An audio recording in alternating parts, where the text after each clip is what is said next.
Okay. Morning, Sandeep. Morning, Srinivas. How are you doing? Well, kind of managing with the new normal, I guess. Okay. Okay. So, Sandeep, first of all, thanks for taking time off to have this conversation. So, just to give you some background, at GAME, we are putting together a webinar series. We call it 60 Days, 60 Voices, right? And we are getting a variety of people across the spectrum, EDOs, NGOs, policy makers, people with distinguished backgrounds like you with deep domain understanding of spaces, etc.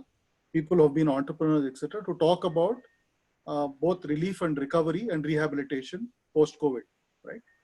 So the intent is to, to have a open, freewheeling conversation, get your insights on what small businesses of the, micro nano type, what should they be doing to get back on their feet and get back to some semblance of normality, right? So that's the background.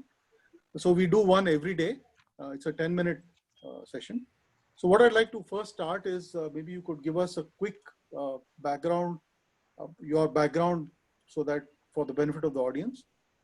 Yeah, thanks, Srinivas. So, as you know, I've been in the corporate sector for about 25 years now, and I've had the privilege of leading large organizations, mostly multinational companies, who are global players in travel and tourism, hospitality, food and beverages, and facilities management. I turned an entrepreneur about 2.5 years ago. Was I co-founded a company with a young co-founder, which was then acquired by Zomato. On to the next gig right now. I've also been an angel investor for the last 5.5 years, and quite deeply involved with Akshay Patra Foundation on their advisory board and with GAME, as you know. Sure. Thank you, Sandeep.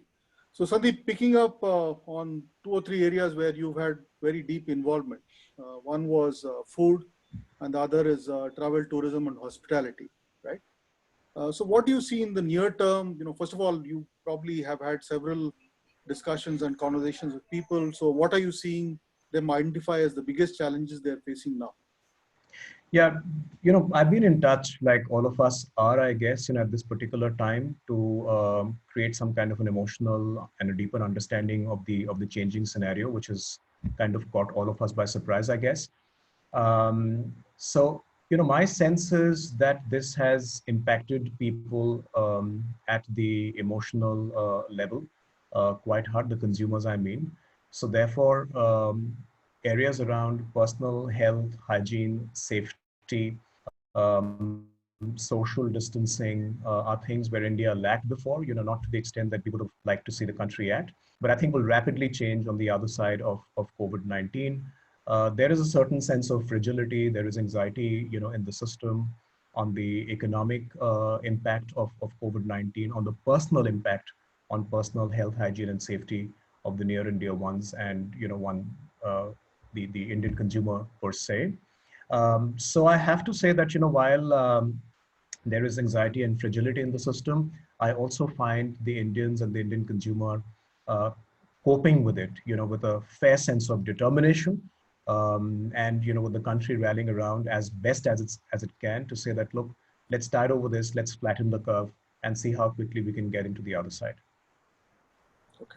So specifically in the food sector, because I know you have you're really an authority in that space.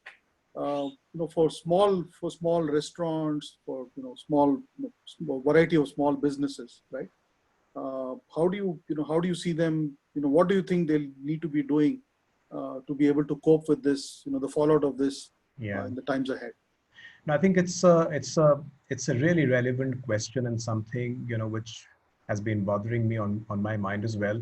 So honestly, Srinivas, I see the retail dine-in at restaurants, whether it's small, medium, large, whether it's low end, mid end, or high end, taking some time to pick up. It is kind of, let's say, a impulse decision to dine out, and I don't think that is going to be on top of the priority for Indian consumers as the situation progressively improves. That said, I think people are and will be spending more time in their homes or in their private, safer circles or known circles. whether that be at their homes, whether that be in their office spaces, maintaining social distances. So I do see an opportunity of takeout and food delivery, kind of filling in that gap, from dine in. So more of takeout will happen, and with the kind of stuff that the food tech companies and some of the other companies are doing in terms of contactless delivery, upping the health and safety standards at the kitchen, publishing transparently, let's say, the health parameters of the workers in the kitchen, including their body temperatures, publishing, the overall health and safety index, at those central kitchens. I see with that transparency, the trust will build, while dine-in will take some time to again get back to the standards. Easily will take about 6 to 12 months. Um, Takeout will happen. Cloud kitchens, who have good standards of safety, and are able to transparently kind of communicate with the consumers on how they're running the operations, will gain the trust of the consumers. Home chefs, home kitchens, smaller kitchens, which I was talking to you, actually brings in a huge amount of authenticity, even though it's in small batches, and can ideally operate within more controlled parameters, right? 2 or 3 members in the home working, as if they're feeding their family. If they're able to publish their standards of personal health, hygiene, safety, etc., in a more transparent way to the consumers, we'll see a lot more of takeouts happening. So I do see that happening in the F&B space as well. More of contactless, less dine-in, more of takeout, but with transparency. And this is an opportunity for the smaller enterprises, mostly home chefs, to bring in transparency and up their standards.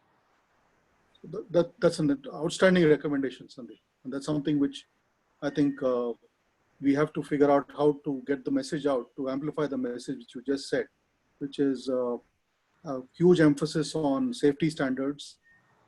And I'm sure, I don't know, maybe relevant to ask you at this point whether you see FSSAI trying to drive this as a initiative at this point. So I'll give you a quick example before I get to your questions, Srinivas. For example, we don't have a full-time help at home. And, clearly, what my wife is kind of adopting increasingly now is saying, rather than consuming your time available into cooking and chopping and cutting of vegetables, why don't I identify home-style chefs who are cooking in small batches in clean environments from their kitchens, and if I can find transparently their standards they're adopting, I start ordering at least my lunch and dinner from them, because time is becoming a precious commodity as people are locked in without any domestic help that the Indian consumer has been used for a very long time, right?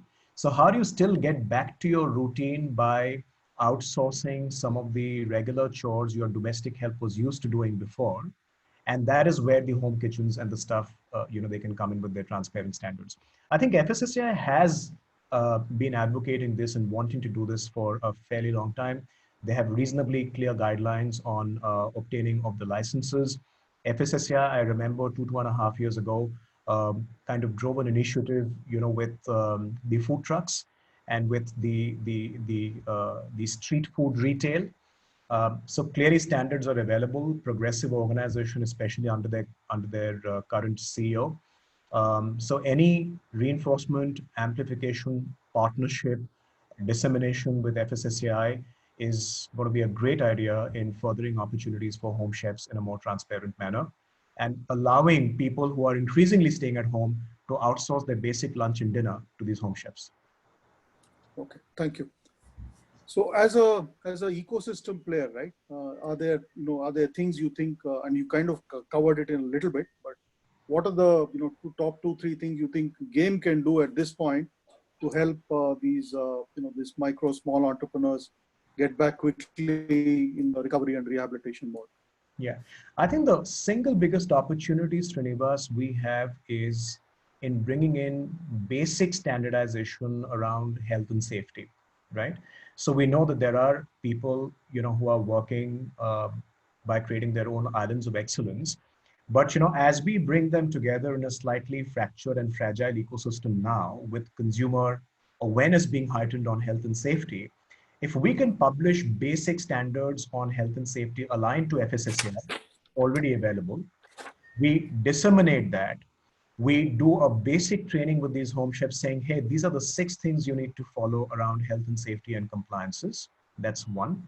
Second is if we can guide them around some procurement standards. Very often when you're procuring, especially non-vegetarian items, how do you make sure, that it has constituents, which are favorable to cooking and favorable to health of the consumer.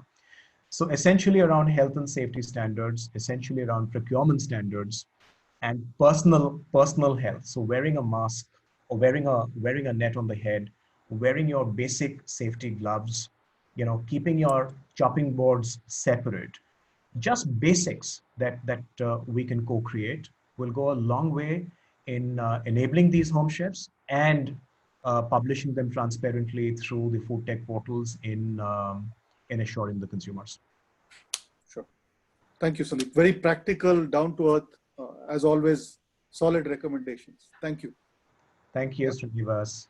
Thank you. And thank you again. And look forward to our next set of conversations soon. Thank you. Same to you. Thank you. Thank you. Bye-bye.